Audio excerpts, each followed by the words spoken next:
आज तुम्हें हरतालिका तीज की कथा सुनाते हैं, पावन कथा सुनाते हैं। माता पार्वती भोलेनाथ को जिसमें मनाते हैं, हम कथा सुनाते हैं।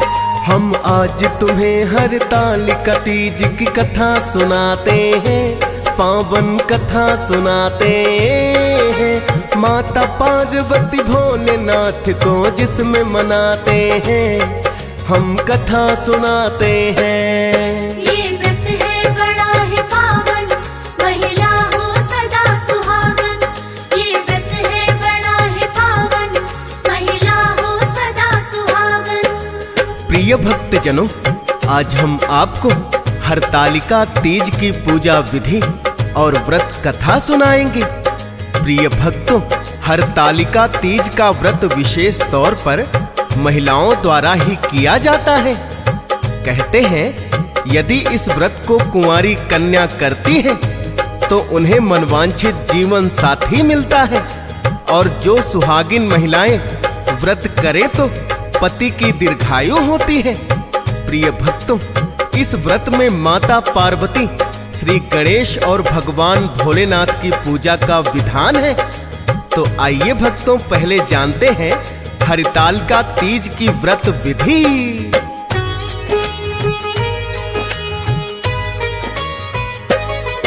स्नान आदि से निवृत्त होकर प्रातः काल उठ जाए, स्वच्छ वस्त्र कर धारण माटी का शिवलिंग बनाए। पूजा घर में एक चौकी भी स्थापित करनी है, जिसके ऊपर शिव गौरा की प्रतिमा रखनी है। हाथ में जल और पुष्प लेके फिर संकल्प व्रत का लेना, करे प्रार्थना व्रत आप मेरा शिव पूरा कर देना। सबसे पहले शिवलिंग को ही जलाभिषेक करें, मन में माता पार्वती और शिव का नाम सुमिरे। विधि विधान से पूजा करके आरती गाते हैं, पावन कथा सुनाते हैं। माता पार्वती भोलेनाथ को जिसमें मनाते हैं, हम कथा सुनाते हैं। ये व्रत है बड़ा है पावन, महिला हो सदा सुहागन। ये व्रत है बड़ा है पावन, महिला हो सदा सुहागन।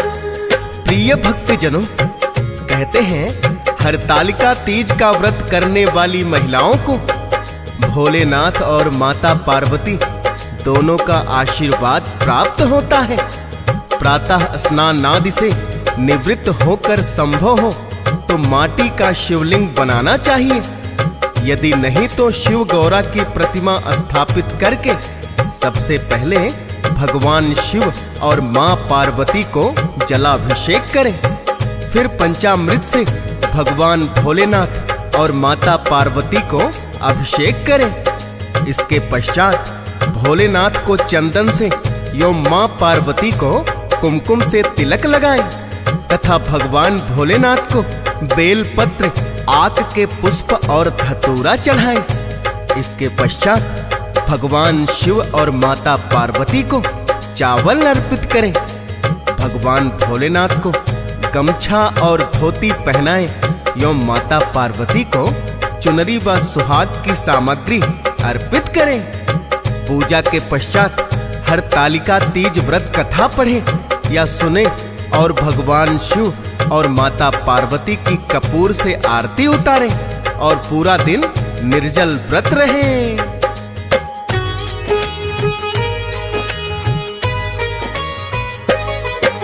निर्जल रहकर ही इस व्रत का करना पालन है, और रात्रि में शिव गौरा का करना जागरण है, जिसमें माता पार्वती और शिव के भजन गाए। ज्योत अखंडित इनके सामने सारी रात जगाए। प्रातः करके फिर से आरती करे प्रसाद वितरण, स्नान आदि और पूजा पाठ कर करना व्रत का पारण। यथासंभव निर्धन को हाथ से करना चाहिए दान।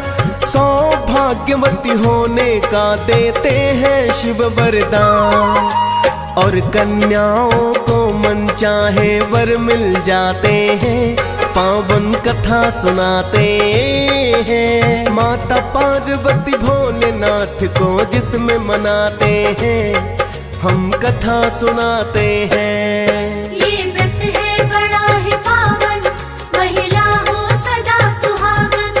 ये व्रत है बड़ा ही पावन, महिला हो सदा सुहागन। प्रिय भक्तजनों, हरतालिका तीज व्रत को विधि पूर्वक करने से अवश्य ही कन्याओं को मनवांछित वर की प्राप्ति होती है तथा विवाहित महिलाओं को सदा सुहागन रहने का वर मिलता है। ऐसा स्वयं भोलेनाथ ने माता पार्वती को वचन दिया था, क्योंकि माता पार्वती ने सर्वप्रथम इसी व्रत को किया था, जो कि हरतालिका तीज की व्रत कथा में भी वर्णित है। प्रिय भक्तों, हरतालिका तीज व्रत में इसी कथा को पढ़ा या सुना जाता है, तभी व्रत का पूर्ण फल प्राप्त होता है। भगवान भोलेनाथ ने माता पार्वती को जो कथा सुनाई थी, वही कथा हरतालिका तीज व्रत के दिन सुनने या पढ़ने का विधान है। तो आइए भक्तों, सुनते हैं हरतालिका तीज की व्रत कथा।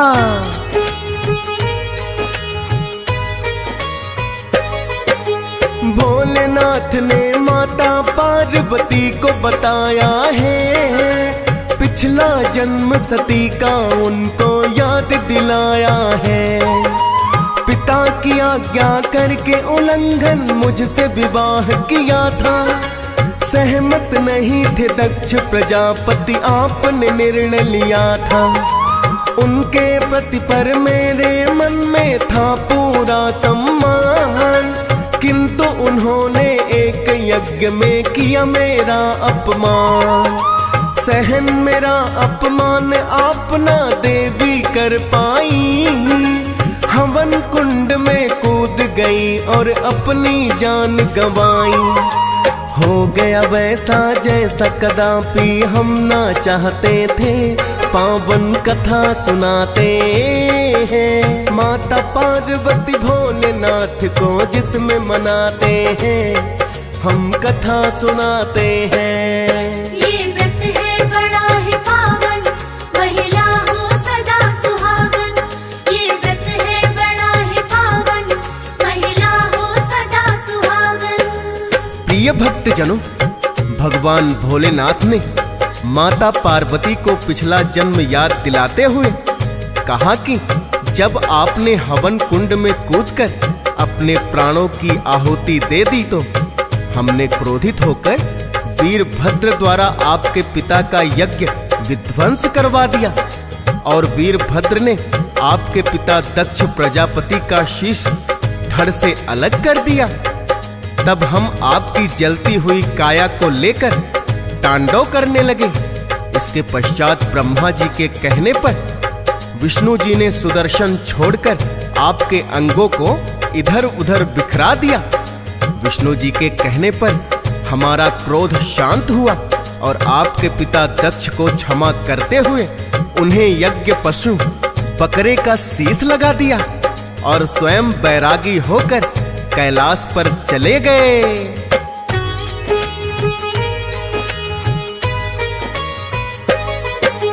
हम कैलाश पे आ गए, देवी बैठे लगा समाधि। बिना आपके देवी हम तो हो गए थे बैरागी। राजा हिमालय के घर आपने फिर ये जन्म लिया, पर्वत की पुत्री हो पार्वती है नाम दिया। तीन लोक में चर्चा हिमालय पुत्री बड़ी महान, अल्पायु में अर्जित कर लिया आपने सारा ज्ञान। 8 वर्ष की आयु आपकी देवी हो गई है, आपके पिता हिमालय को फिर विवाह की चिंता हुई है।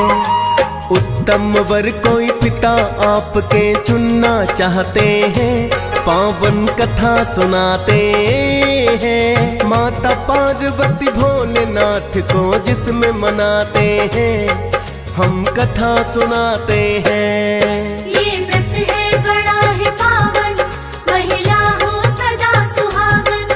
ये व्रत है बड़ा ही पावन, महिला हो सदा सुहागन। प्रिय भक्तजनों, भगवान भोलेनाथ ने माता पार्वती को उनके जन्म की एक एक घटना याद करते हुए कहा कि हे देवी, आप जन्म से ही बड़ी अलौकिक थी। जहां बच्चे खिलौनों से खेलते हैं, उस उम्र में आप में सभी वेद और पुराणों का ज्ञान अर्जित कर लिया था।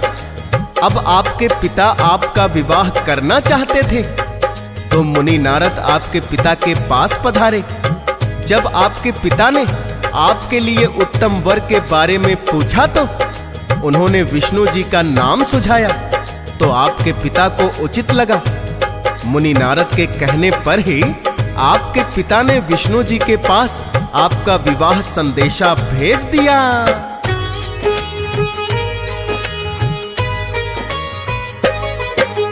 विष्णु जी को विवाह संदेशा देवी जब मिला है, स्वीकार विष्णु जी ने तत्काल ही कर लिया है। जो ही आप तक पहुंचाई है सखियों ने ये बात, लगा है आपके मन में देवी बड़ा ही गहरा घात। क्योंकि पति रूप में आपने सदा ही हमको देखा, आपके पिता हिमालय को इस बात का पता न था। इसलिए विवाह संदेशा विष्णु जी को भिजवाया था। आपके पिता का निर्णय पसंद ना आपको आया था।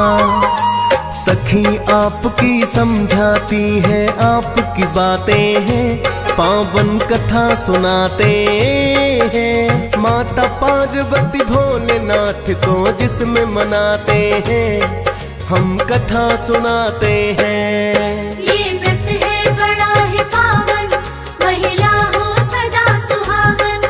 ये व्रत है बड़ा ही पावन, महिला हो सदा सुहागन। प्रिय भक्तजनों, भोलेनाथ कहने लगे कि जब आपकी सखी बहुत ही समझदार थी, उसने कहा कि संकट के समय धैर्य से काम लेना चाहिए। भारतीय नारी के जीवन की सार्थकता इसी में है, जिसका मन से पति रूप में वर्ण कर लिया, जीवन प्रयत्न उसी से निर्वाह करे। आपकी सखी आपके मन की दुविधा को जानकर आपको गुप्त रूप से हिमालय पर्वत पर स्थित गंगा के तट पर एक वन में लेकर आ गई, जहां आपने अधोमुखी होकर घोर तपस्या की। इस अवधि में आपने अन्न ना खाकर, पेड़ों के सूखे पत्ते चबाकर जीवन व्यतीत किया एवं अनेकों वर्ष आपने सिर्फ वायु पीकर ही मेरी तपस्या की थी।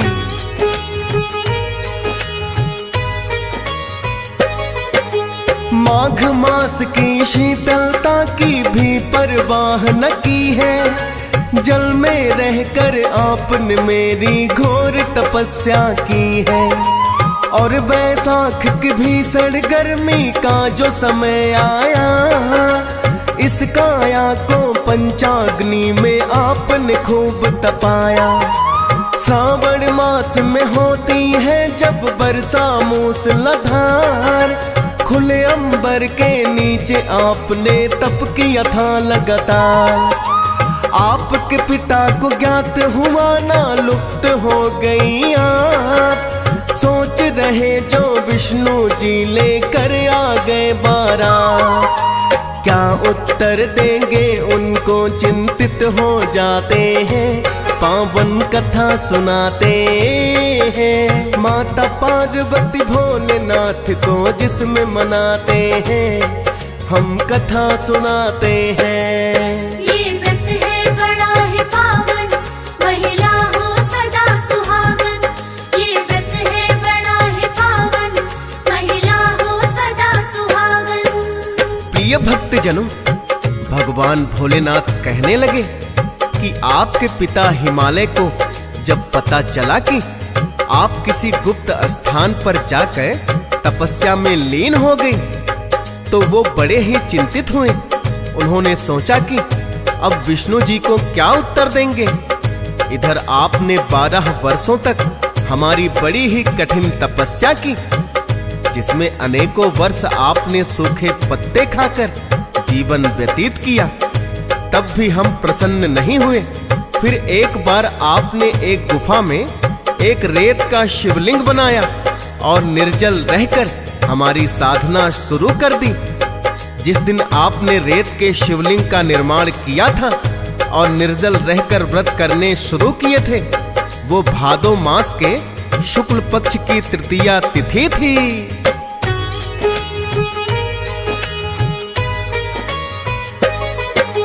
निर्जल रहकर देवी व्रत जो आपने शुरू किया है, आपके तप से सिंहासन मेरा भी हिल गया है। फिर तो दर्शन देने के लिए स्वयं पड़ा मुझे आना। आपके पिता ने भी आपके मन की बात को जाना। बंधु बांधों को लेकर वो वन में आते हैं और आपकी बात को भी वो मान ही जाते हैं। आपको लेकर अपने महल में फिर वो चले आए। कहने लगे कि भोलेनाथ से तेरा ब्याह रचाए। विवाह संदेशा फिर कैलाश पे वो भिजवाते हैं। पावन कथा सुनाते हैं। माता पार्वती भोलेनाथ को जिसमें मनाते हैं, हम कथा सुनाते हैं। ये व्रत है बड़ा ही पावन, महिला हो सदा सुहागन। ये व्रत है बड़ा ही पावन, महिला हो सदा सुहागन। प्रिय भक्तजनों, भगवान भोलेनाथ कहने लगे कि हे देवी, जब आपने सूखे पत्ते भी खाना छोड़कर रेत के शिवलिंग का निर्माण करके निर्जल रहकर व्रत करने शुरू किए, तो वो भाद्रपद मास के शुक्ल पक्ष की तृतीया तिथि थी। आपकी सखी आपका हरण करके तपस्या के लिए आपको वन में लाई थी। इसलिए इस तृतीया का नाम हरतालिका तृतीया या हरतालिका तीज पड़ गया। और इसी व्रत से प्रसन्न होकर हम जब आपको दर्शन देने आए, तो आपने कहा कि जिस प्रकार आपको हरतालिका तीज व्रत के फल स्वरूप मनवांछित वर मिला है, उसी प्रकार जो भी निर्जल रहकर हरतालिका तीज का व्रत करे, उस कन्या को मनवांछित वर की प्राप्ति हो एवं सुहागिन महिलाओं का सुहाग सदैव ही बना रहे, जिसका हमने वचन दे दिया।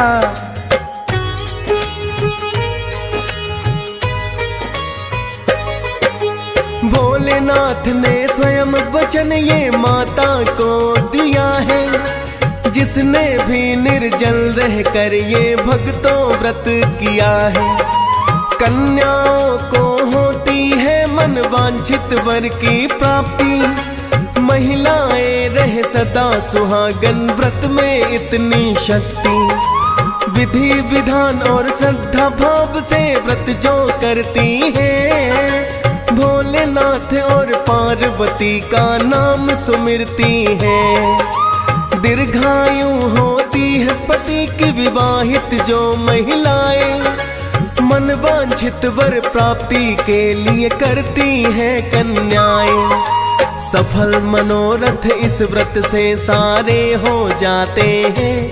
पावन कथा सुनाते हैं। माता पार्वती भोलेनाथ को जिसमें मनाते हैं, हम कथा सुनाते हैं। ये व्रत है बड़ा ही पावन, महिला हो सदा सुहागन। ये व्रत है बड़ा ही पावन, महिला हो सदा सुहागन। प्रिय भक्तजनों, ये स्वयं माता पार्वती को भोलेनाथ ने वचन दिया था कि जो भी कन्याएं व्रत को करेंगी, उन्हें माता पार्वती के जैसे ही मनवांछित वर की प्राप्ति होगी। और यदि महिलाएं व्रत करेंगी तो उनके पति की दीर्घायु होगी व कदापि अकाल मृत्यु का भय नहीं होगा। प्रिय भक्तों, कथा में हमने सर्वप्रथम व्रत विधि का बखान कर दिया। इस व्रत में सर्वप्रथम रेत के शिवलिंग का निर्माण किया जाता है। वह पूरा दिन और रात निर्जल रहकर भगवान भोलेनाथ और माता पार्वती का सिमरन करना होता है। हरतालिका तीज व्रत करने वाली महिलाओं का शयन निषेध होता है। पूरी रात माता पार्वती तथा शिव के भजनों में बितानी होती है और प्रातः काल व्रत पारण के पश्चात रेत से निर्मित शिवलिंग को जल में प्रवाहित करके उचित दान दक्षिणा एवं सुहागिन महिला को श्रृंगार का सारा सामान दान करके ही भोजन किया जाता है। प्रिय भक्तों, हरतालिका तीज व्रत के दिन इसी कथा का श्रवण करना चाहिए जिसको हमने विस्तार से बताने की चेष्टा की है।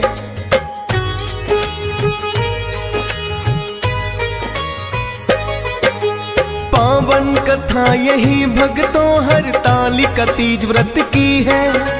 भोलेनाथ ने माँ गौरा को एक दिन स्वयं कही है, करते व्रत जो कथा को सुनना या फिर पढ़ना चाहिए विधि विधान से, किंतु व्रत की सारी ही रीत निभाइए। शिव और शक्ति दोनों का मिलता है आशीर्वाद। भोलेनाथ सदा सुनते हैं भक्तों की फरियाद। शिव चरणों में शीस झुकाते हंस राज रलहन। दियस पालन कर दिया भक्तों पावन कथा का वर्णन। फौजी सुरेश बिस्मिर शारदा लिखते जाते हैं, पावन कथा सुनाते हैं। माता पार्वती भोलेनाथ को जिसमें मनाते हैं, हम कथा सुनाते हैं। ये व्रत है बड़ा ही पावन, महिला हो सदा सुहागन। ये व्रत है बड़ा ही पावन, महिला हो सदा सुहागन। हम आज तुम्हें हरतालिका तीज की कथा सुनाते हैं, पावन कथा सुनाते हैं।